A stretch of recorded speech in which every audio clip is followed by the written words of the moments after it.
देखिए, मैंने एक बात हमेशा समझी कि जब कोई यूपीएससी, बीपीएससी, एसएससी, जब कोई ऐसा आंदोलन शिक्षक का, इंजीनियरिंग का अन आंदोलन होता है, सर्वेयर का, सब आंदोलन में पप्पू यादव ने बड़ी लड़ाई लड़ी। हमेशा आपके आंदोलन में, चाहे वो विद्युत भवन के आगे हो, चाहे जहाँ भी हो, मैंने कोशिश की अपने बच्चों के साथ खड़े रह करके आज आपकी लड़ाई में लड़। 6,000 रुपया तनख्वाह शिक्षक की हुआ करते थे। आज तक संविदा और नियोजित हम लोग हटा नहीं पाए। तनख्वाह बढ़ी आंदोलन से, कुछ राजनीतिक और सामाजिक कारणों से शिक्षक के वोट की ताकत को सरकार ने समझा, तो कुछ हद तक प्रयास हुआ कि आपका सम्मान बढ़े। लेकिन जब भी कोई एजुकेशन एग्जामिनेशन का आंदोलन होता है, तो उसमें मैं समझता हूँ कि वो अलग अलग तरीके से बढ़ जाता है। बीपीएससी का है तो एसएससी वाले नहीं, यूपीएससी वाले नहीं, शिक्षक वाले नहीं, शिक्षक का होगा तो बीपीएससी वाले नहीं। वही बात होती है कि मेरा भगवान, मेरा जात, मेरा साहित्यकार, मेरा क्रांतिकारी, मेरा जात। वही हालात होते हैं इस परिस्थितियों में। मेरा मानना है कि मैं क्या चाहता हूँ कि छात्र या यूथ, जब रोजगार की बात हो तो एक बड़ा मोमेंट होना चाहिए इस करके। आप हमको एक बात बताइए कि कोई ऐसा मोमेंट आज तक 90 के दशक से लेकर के आज तक क्वेश्चन आउट होता रहा, लेकिन कोई देश भर में ये मोमेंट नहीं बनी कि आखिर हर एग्जामिनेशन का क्वेश्चन पेपर लीक आउट क्यों होता है और नालंदा इसके जनक क्यों होते हैं, नालंदा एक केंद्र बिंदु क्यों होता है, गुजरात केंद्र बिंदु क्यों होता है। आप उठा के देखिए नीट्स का क्या हुआ, नीट्स के एग्जामिनेशन पर क्या आप लड़ पाए? 25 लाख बच्चे का सवाल था, यहाँ तो 4 लाख बच्चे का सवाल। इतनी बड़ी लड़ाई हमारे नेता राहुल गांधी ने भी नीट्स को लेकर के इतना बड़ी आवाज उठाई, बात की। हम लोगों ने सदन को नहीं चलने दिया, लेकिन इसका हश्र कितना बुरा हुआ। क्या बच्चे को हम न्याय दिला पाए? बच्चे की लड़ाई लड़ पाए? बच्चा का मूवमेंट बन पाया? क्योंकि सबको ये लगता है कि नीट्स इस बार नहीं हुआ, तो मैं ये कहना चाहता हूँ कि मेरी परिस्थितियाँ ये है कि मेरा ये आपसे रिक्वेस्ट है कि आप हमको एक बात बताइए कि आपके मन में ये रहता है कि चलो भाई मैं लाठी ना खाऊं, मेरे पर केस ना हो, कोई और भी एग्ज़ाम दे देंगे, अलग हो जाएगा, कुछ ऐसी परिस्थिति आएगी जो ठीक हो जाएगा। मैं क्यों अपनी लाइफ को दौड़ पे लगाऊं? जैसे पैसे वाले को लगता है कि मेरे बच्चे के पास क्या अकूत पैसा है, मैं क्यों ऐसे चीज़ों में पड़ूं।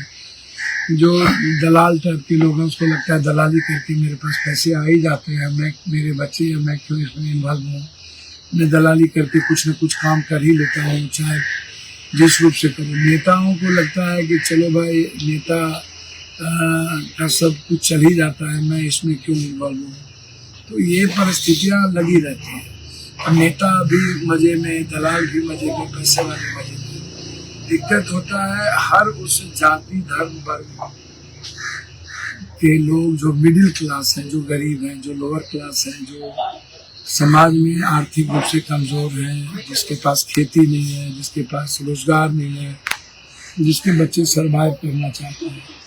तो ऐसे बच्चे, ऐसे लोगों की बात मैं करना चाहता हूँ कि उनका भविष्य क्या होगा, जिसकी संख्या 90 करोड़ के लगभग, 85 करोड़ के लगभग है। 80 करोड़ 5 किलो अनाज पे खाता है और 90 करोड़ के लगभग हैं जिसके पास कोचिंग के लिए भी पैसे का अभाव होता है। माँ बाप बहुत मेहनत करके मुश्किल से बच्चों की सर्वाइवल के लिए करता है।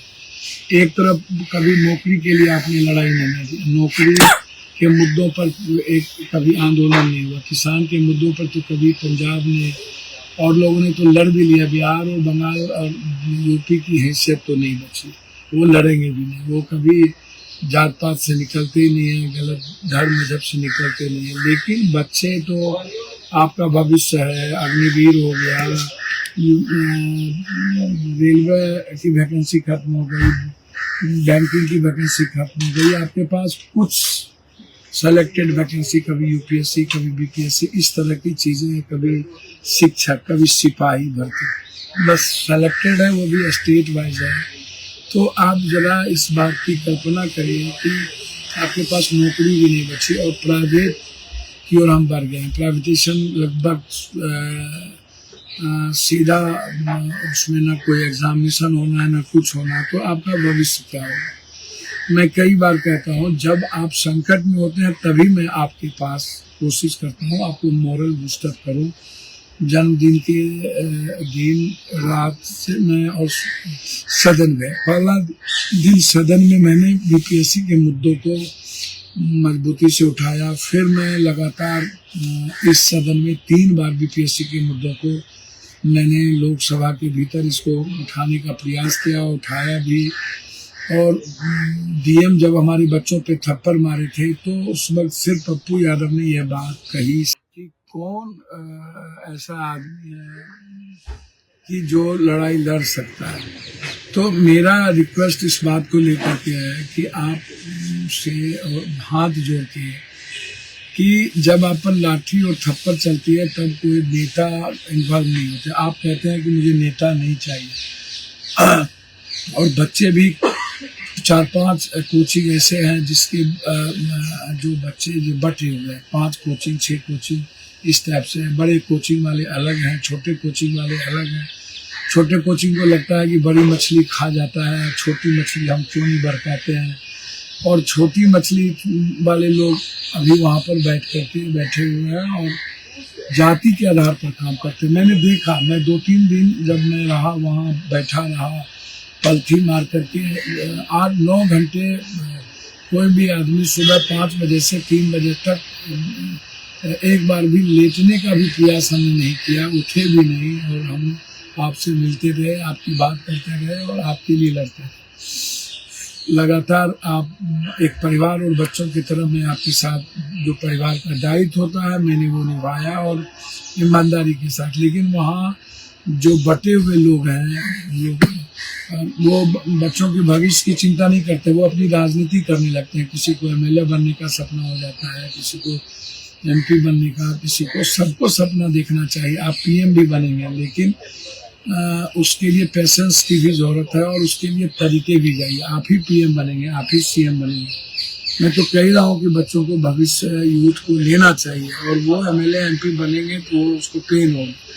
लेकिन आप जिस तरीके से वहाँ कोई एक मोटा भाई बैठा रहता है, कोई वकील है, किसी का एक बार बेल करा लिया, उसको एग्जामिनेशन से कोई मतलब नहीं है।